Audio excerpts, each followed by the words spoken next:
Good morning, dear students. This is class 10th and we are doing topic areas related to circles. This is chapter 12 of NCERT. Okay. So, first of all, we'll do the introduction part of exercise 12.1. Okay. Exercise 12.1 से पहले जो introduction part है वो करेंगे हम. हर exercise से पहले उसका introduction part करेंगे. So, first of all, 12.1 से पहले जो introduction part हमें पता होना चाहिए. So, first of all, What do you know about the circles? Circles हमने पढ़ा है. Circle क्या होता है? A circle is a locus of points which moves in a plane in such a way that its distance from a fixed point. Fixed point से जो इसका distance है always remain the same. तो that is called the circle. मान लीजिए ये हमारे पास बहुत सारे points हैं और ये एक fixed point है. इस fixed point से ही distance हमेशा same होता है. So that is the circle. तो सबसे पहले first of all we'll write the definition of the circle. A circle is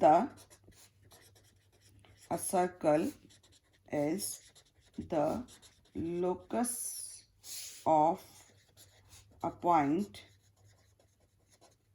which moves in a plane in such a way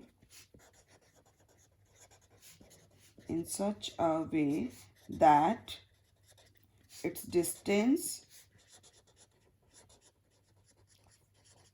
from a fixed point always remains the same. ये हमने छोटी classes में भी की है circle की definition. तो जो हमारा ये फिक्स पॉइंट होता है that is called the centre of the circle, है ना. तो ये हमारा है centre of the circle. So fixed point is centre of the circle and जो कांस्टेंट ये डिस्टेंस है फिक्स पॉइंट से जो सर्कल तक कांस्टेंट ये जो डिस्टेंस है that is the radius of the circle. And ये सपोज हमने लिखा constant distance is radius of the circle. Okay. So now और हमें पढ़ना है इसमें how to find the area and circumference of the circle, है ना. तो सरकमफ्रेंस क्या होता है? सरकमफ्रेंस अगर हम किसी भी पॉलीगन की बाउंड्री को मेजर करते हैं तो हम क्या फाइंड आउट करते हैं? पेरीमीटर. सिमिलरली अगर हम सर्कल को मेजर करते हैं ये आउटर बाउंड्री को मेजर करते हैं that is called the circumference of the circle. तो मतलब जो पेरीमीटर ऑफ सर्कल है that is called the circumference of the circle. Okay. So next is area. How to find the area? ये हमारा area जो interior part of the circle है that is called the area of the circle. Okay. ये हमारा area है. तो how to find? Circumference का formula होता है 2πr if r is the radius of the circle. और area, how to find the area ये भी आपको पता है πr स्क्वेयर. क्लियर. सो सरकमफ्रेंस अगर हमें d गिवन है तो हमारे पास फॉर्मूला क्या बन जाएगा? Pi into d. ओके. ये हमारा सरकमफ्रेंस को फाइंड आउट करना. अगर पाई गिवन है आर गिवन है then the formula is 2πr. और अगर डायमीटर गिवन है देन डायरेक्ट यूज कर सकते हैं pi into d. So area of circle आपने फाइंड आउट किया तो area of circle the formula is πr square. And how to find the area of semi circle वो भी हम डिस्कस करेंगे इसमें. सेमी सर्कल क्या होता है? सर्कल का हाफ होता है तो πr स्क्वेयर बाय 2. एक और फॉर्मूला यूज करेंगे इस एक्सरसाइज में. Area of quadrant. क्वाड्रेंट क्या होता है? 1/4 ऑफ द सर्कल. तो फॉर्मूला बन जाएगा 1/4 πr स्क्वेयर. एक चीज और हम यूज करेंगे, to concentric circles. Concentric circles कौन से होते हैं? To circles having the same centre, है ना. दोनों का सेम सेंटर है. सपोज इसका रेडियस हमारे पास कैपिटल आर है और इसका रेडियस हमारे पास स्मॉल आर है. ठीक है. तो area enclosed by two concentric circles, ठीक है। टू कॉन्सेंट्रिक सर्कल्स का एरिया कैसे फाइंड आउट करना है, तो कैपिटल ये जो बड़ा वाला सर्कल है उसके एरिया में से हम स्मॉलर सर्कल का एरिया माइनस कर देंगे, तो हमारे पास फॉर्मूला बन जाएगा pi R square minus pi small are square. बड़े वाले सर्कल का रेडियस कैपिटल आर है, छोटे सर्कल का स्मॉल आर है, तो ये बन जाएगा। तो पाई कॉमन ले लेंगे हम, that is R square minus small are square. इसको हम आइडेंटिटी भी यूज कर सकते हैं, R plus r, R minus r, okay. तो बाकी चीज़ें हम बाद में डिस्कस करेंगे, how to find the area of the segment, how to find the area of the sector. So first we'll start exercise 12.1. 12.1 exercise is, the first question is,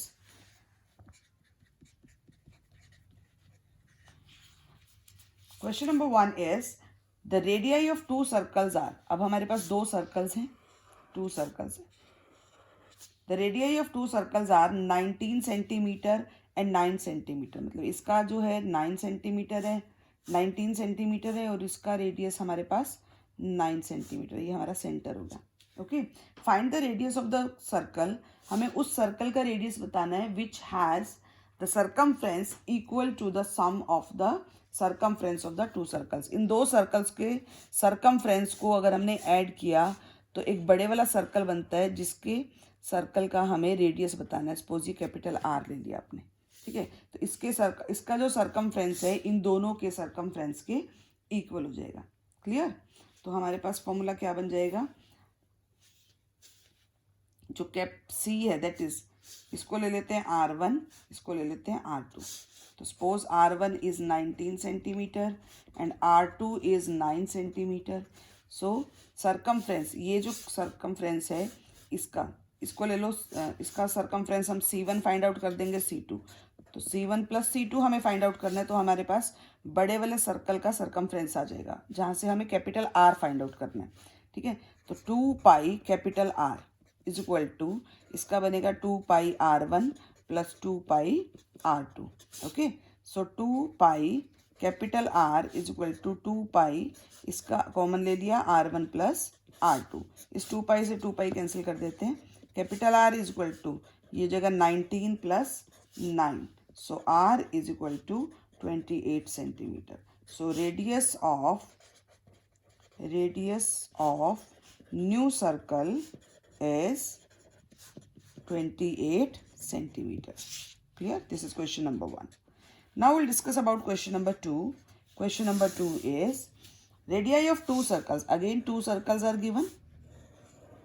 Radii of two circles, ये हमने radius बना दिया, 8 centimetre and 6 centimetre. इसका radius 8 है, इसका 6 centimetre. Similarly R1 ले लेते हैं 8 सेंटीमीटर, R2 ले लेते हैं 6 सेंटीमीटर, है ना। Find the radius of the circle having equal to the sum of the areas of the two circles, मतलब इन दोनों के एरिया को प्लस करेंगे तो हमारे पास एक बिगर सर्कल आएगा, वो उसके एरिया के इक्वल होगा, ठीक है। हमें ये बताना है, इस बड़े सर्कल का रेडियस बताना है, तो अगेन इसको कैपिटल R ले लेते हैं, this is R1, this is R2, clear. So area, ये इसको A1 ले लो, इसको A2 ले लो, तो मतलब हमें क्या फाइंड आउट करना है कि जो बड़े वाले सर्कल का एरिया है वो स्मॉलर सर्कल्स के दोनों के एरियाज के सम के इक्वल है। सो इनका फॉर्मूला पुट कर देते हैं, पाई ये जगह कैपिटल R स्क्वेयर और ये जगह पाई R1 square plus pi R2 square, because area of the circle is क्या होता है, पाई R स्क्वेयर, ठीक है। इसका रेडियस, बड़े वाले सर्कल का रेडियस क्या है, कैपिटल R, इन दोनों का रेडियस हमने R1 और R2 लिया है ना। तो pi capital R square is equal to, यहाँ भी पाई कॉमन ले लेते हैं, R1 square plus R2 square, पाई से पाई कैंसिल कर दो, R square is equal to, यहाँ पे क्या आ जाएगा 8 square plus 6 square, so that 64 plus 36, तो capital R square is equal to 100, capital R is under root of 100 that is 10 centimetre. तो ये हमारे पास क्या आ गया, radius of new circle is 10 centimetre, okay. Now come to the question number 3. Question number 3 is,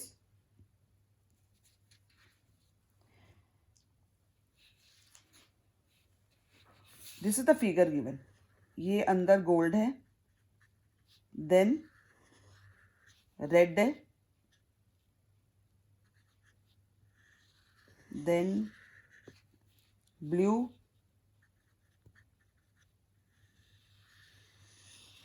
then black, and then white. Okay, this is white. Okay, this figure depicts an archery target marked with its 5 scoring areas from the center towards as. ठीक है, यहाँ से center से ये gold है, then red, blue, black and white. Okay, then the diameter of the region representing gold score is. अब ये जो gold है इसका जो diameter है, diameter of gold, that is 21 centimeter and each other band is 10.5 centimeter wide. अब ये जो यहाँ से ये सारे हैं ये 10.5 आगे जो है वो width given है हमारे पास. तो width of other bands that is given 10.5 centimeter. Okay, find the area of the 5 scoring region. हमें हर scoring region का एरिया फाइंड आउट करना है. क्लियर. तो पहले इस सर्कल का फाइंड आउट करेंगे, फिर बिगर सर्कल का फाइंड आउट करेंगे. तो बिगर में से स्मॉलर गोल्ड का माइनस कर देंगे तो हमारे पास रेड का आ जाएगा. फिर हम ब्लू में से ब्लैक इसका रेड का माइनस कर देंगे तो फिर हमारे पास टोटल मतलब यहाँ से यहाँ तक, ब्लू में से यहाँ से यहाँ तक तो हम रेड का माइनस कर देंगे तो ब्लू बैंड का आ जाएगा. सो सिमिलरली हम 10.5 एक्सटेंड करते जाएंगे. ठीक है. तो सबसे पहले अब हमें पता है एरिया ऑफ सर्कल क्या होता है हमारा. Area of circle is pi are square. Okay, तो फाइंड आउट करते हैं सबसे पहले. फर्स्ट ऑफ ऑल गोल्ड लेते हैं हम. ठीक है. गोल्ड में अब सबसे पहले हमारे पास डायामीटर कितना है 21 सेंटीमीटर. तो रेडियस क्या हो जाएगा 21 divide by 2 that is 10.5 centimetre. Okay, तो area of gold that is pi are square. Pi is 22/7, R square 10.5 into 10.5. Okay, इसको सॉल्व करेंगे, मल्टीप्लाई करेंगे तो हमारे पास आ जाएगा 346.5 सेंटीमीटर स्क्वायर. ठीक है. नाउ अब हमने क्या फाइंड आउट करना है फॉर गोल्ड. गोल्ड का फाइंड आउट करने के बाद रेड. ठीक है. अब हमारे पास ये गोल्ड था जिसका डायामीटर हमारे पास 21 था, तो ये हमारे पास रेडियस हो गया 10.5. अब मुझे इस रेड का फाइंड आउट करना है, इस वाले बैंड का. तो रेड का फाइंड आउट करने के लिए हम क्या करेंगे, इसमें ये विड्थ कितनी है हमारी 10.5. तो यहाँ पे ये इसका रेडियस क्या हो जाएगा 10.5 में 10.5 ऐड करेंगे तो हमारे पास रेडियस हो जाएगा 10.5 प्लस 10.5 दैट इज 21 सेंटीमीटर. ठीक है. अब इसका एरिया फाइंड आउट करने, अभी हमने पढ़ा था ना इसका फॉर्मूला क्या होता है pi capital R square minus small r square. तो इसका हमारे पास कैपिटल आर हो जाएगा 21 और स्मॉल आर हो जाएगा कैपिटल आर इज 21, इसको कैपिटल आर ले लो 21 सेंटीमीटर और स्मॉल आर हो जाएगा 10.5 सेंटीमीटर. ठीक है. तो एरिया ऑफ दिस, इस रीजन का एरिया आ जाएगा हमारे पास एरिया ऑफ रेड. तो एरिया ऑफ रेड आ जाएगा पाई कैपिटल आर स्क्वायर, मतलब कैपिटल आर हमारे पास 21 whole square minus 10.5 whole square. ठीक है. पाई की वैल्यू पुट कर दो 22/7. इसको हम सॉल्व कर देते हैं. ये हो जाएगा 441 माइनस इसको मल्टीप्लाई करेंगे तो ये बन जाएगा 110.25. Okay, so this is 22/7 into 330.75. So this is multiply करने के बाद 72765 डिवाइड बाय 7.5. ओके, मैंने पहले ही मल्टीप्लाई किया है तो ये हो जाएगा 1039.5 सेंटीमीटर. आप सॉल्व करेंगे तो ये आंसर आ जाएगा हमारे पास. सिमिलरली फॉर ब्लू, अब हम ब्लू के लिए फाइंड आउट करते हैं. अब हमारे पास क्या है, ये हमारे पास रेड है. ठीक है, और ये हमारे पास ब्लू है. तो रेड जो रेड था हमारा सपोज ये गोल्ड में इसमें दिखाई रही हूँ, रेड था, इसका हमारे पास रेडियस क्या था 21, इसमें 10.5 और ऐड कर देंगे तो हमारे पास ब्लू का रेडियस क्या आ जाएगा, उसको भी बड़े वाले सर्कल वाले को हम कैपिटल आर ले लेते हैं, तो 21 में 10.5 ऐड करेंगे तो ये बन जाएगा 31.5 सेंटीमीटर, ठीक है। और हमारे पास अब स्मॉल आर में क्या ले रही हूँ, ये वाला जो हमारा रेड था, तो ये हमारे पास क्या हो जाएगा, ये क्या था 21, तो एरिया फाइंड आउट कर देते हैं अब हम। Area is pi, capital R क्या हुआ 31.5 whole square minus 21 whole square, ठीक है। अब हम माइनस इसको मल्टीप्लाई करेंगे, जब हमने 31.5 को 31.5 से मल्टीप्लाई किया तो हमारे पास आ जाएगा 992.25, माइनस 21 का स्क्वायर हमें पता ही है 441, सो पाई की वैल्यू पुट कर देते हैं 22/7, जब हमने इसको माइनस किया तो हमारे पास आ गया 551.25, इसको सॉल्व करेंगे तो आ जाएगा 121275 divide by 7, so this is ये जगह 1732.5 centimetre square, clear. Similarly for black, अब ब्लैक के लिए मुझे क्या करना है, मुझे जो यहाँ तक ब्लू था, ठीक है, और ये जो है ब्लैक है सपोज, अब ये जो ब्लू था इसका हमारे पास रेडियस क्या था 31.5, अब इसमें मैंने 10.5 विड्थ और ऐड कर दी तो मेरे पास कैपिटल आर अब क्या बन गया 31.5 में मैंने 10.5 ऐड किया तो मेरे पास जो बन गया ये बन गया 42 सेंटीमीटर, है ना। और स्मॉल आर तो हमें पता ही है वो है 31.5। अब again area of black find out कर देते हैं, that is pi capital R square, capital R क्या बना 42 whole square minus 31.5 whole square, bracket ले लेते हैं भी, 22/7 इंटू 42 का स्क्वायर बन गया हमारे पास 1764, माइनस ये हमने अभी फाइंड आउट ही किया था 992.25, इसको सॉल्व करेंगे तो हमारे पास आ जाएगा 2425.5 सेंटीमीटर स्क्वायर। सिमिलरली अब हमारे पास लास्ट क्या बचा, वाइट, ठीक है। अब हमने क्या करना है, वाइट के लिए हमने जो हमारा यहाँ तक ब्लैक था, पूरा ब्लैक का हमारे पास रेडियस कितना था 42, अब हमें वाइट का फाइंड आउट करना है, ठीक है, इस रिंग का फाइंड आउट करना है वाइट का, तो हमारे पास 10.5 और ऐड कर देते हैं, तो कैपिटल आर क्या बना 42 में 10.5 ऐड किया तो आपके पास कितना आ जाएगा 52.5 सेंटीमीटर, और स्मॉल आर हमें पता ही है, स्मॉल आर हमारा पिछले जो ब्लैक था उसका हमारे पास रेडियस क्या था 42 सेंटीमीटर। तो अब हम area of white find out कर रहे हैं ना, एरिया फॉर वाइट, वाइट का एरिया हमारे पास क्या आ जाएगा पाई कैपिटल आर कितना है 52.5 whole square minus 42 whole square, ठीक है, इसको हम ब्रैकेट में रख लेते हैं 22/7, 52.5 को 52.5 से हम मल्टीप्लाई करेंगे तो हमारे पास आ जाएगा 2756.25, और ये हमने अभी किया ही था 1764, ठीक है। सब्ट्रैक्ट कर देते हैं 22/7 इंटू 992.25, तो इसको जब हम सॉल्व करेंगे तो हमारा आंसर आ जाएगा 3118.5 centimetre square. Okay, similarly we can do all the questions.